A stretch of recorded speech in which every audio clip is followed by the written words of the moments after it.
ఎర్రచందనం చెట్లలో నరికివేతలు మీరు పాల్గొనకండి. అలాగే మిగతా రాష్ట్రాల నుంచి వచ్చే వాళ్ళకు కూడా ఒక అవేర్నెస్ క్యాంపెయిన్ స్టార్ట్ చేస్తాం, తమిళనాడులో కానీ మిగతా చోట్ల నుంచి కానీ. ఆ క్యాంపెయిన్లో కూడా దయచేసి మీరు ఇక్కడికి వచ్చి దీన్ని మీరు కేసులో ఇరుకోవద్దు, అది చాలా ఫామ్గా చెప్తా ఉన్నాం. ఎడ్యుకేట్ చేస్తున్నాం, అవేర్నెస్ ప్రోగ్రామ్స్ ఇస్తూ ఉన్నాం, ఇవన్నీ. అలాగే నేను అడుగుతున్నా, it's also create law and order problems.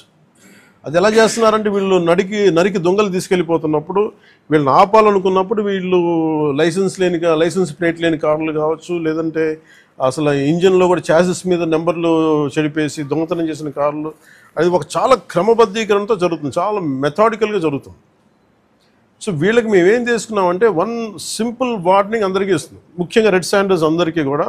Red శాండర్స్ని ఎవరైతే సపోర్ట్ చేస్తున్నారో, మీరు స్మగ్లర్స్ కావచ్చు, కొట్టేసే వాళ్ళు కావచ్చు, కింగ్ పిన్స్ కావచ్చు, it's a very firm warning to you all. Operation Kagar లాంటిది ఎక్స్ట్రీమ్ లెఫ్ట్ వింగ్ ఎక్స్ట్రీజంనే హ్యాండిల్ చేయగలిగినప్పుడు ఈ కంట్రీ, ఒక ఐడియాలజికల్ బేస్డ్ ఉన్న వాళ్ళే కూర్చోబెట్టి కష్టమైపోతుంది లొంగిపోతున్నప్పుడు మిమ్మల్ని తాట తీసి కూర్చోబెట్టేస్తాం స్మగ్లర్లందరినీ. It's just a political will అంతే.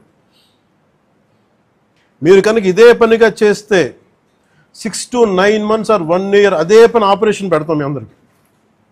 మీరు స్వచ్ఛందంగా ఆపారా మంచిది, మీరు ఆపలేదా, ఒక 1 year 1.5 year ప్రత్యేకమైన special zone, special operation create చేసి మళ్ళీ రెడ్ శాండర్స్ ఎవడన్నా తిరగాలి చెట్టు కొట్టాలంటే కూడా భయపెట్టే స్థితికి మేము తీసుకొస్తాం.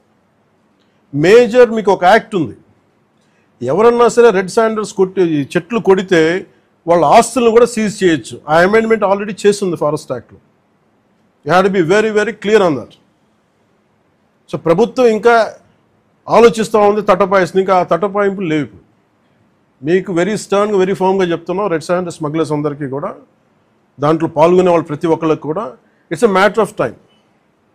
సో మీ అందరూ కూడా మర్యాదగా మీరు వెనక్కి వెళ్ళిపోయి వేరే పనులు చూసుకుంటారా లేదా ఇవే చేస్తారనేది చాయిస్ ఇస్ యువర్స్. ఎందుకంటే వన్స్ మేము ఆపరేషన్ స్టార్ట్ చేసినప్పుడు మటుకు ముఖ్యమంత్రి గారి దృష్టికి తీసుకెళ్తాం, ఆల్రెడీ ఆయన స్టార్ట్ చేశారు.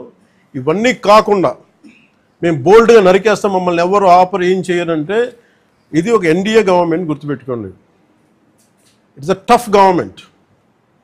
ప్రజల వెల్ఫేర్ ఎంత కోరుకుంటుందో, పర్యావరణాన్ని ప్రకృతిని మీరు విధ్వంసం చేసి ఎర్రచందనాన్ని అడ్డగోలుగా మీరు నరికేసి మీకు కనిపించేది ఈరోజు వెళ్ళి చూస్తున్న 1,60,000 ఎర్రచందనం చెట్లు నరికేసి ఎన్ని వేల కోట్లు డబ్బులు చేసుకున్నారో ఎవరిని మేము వదలం.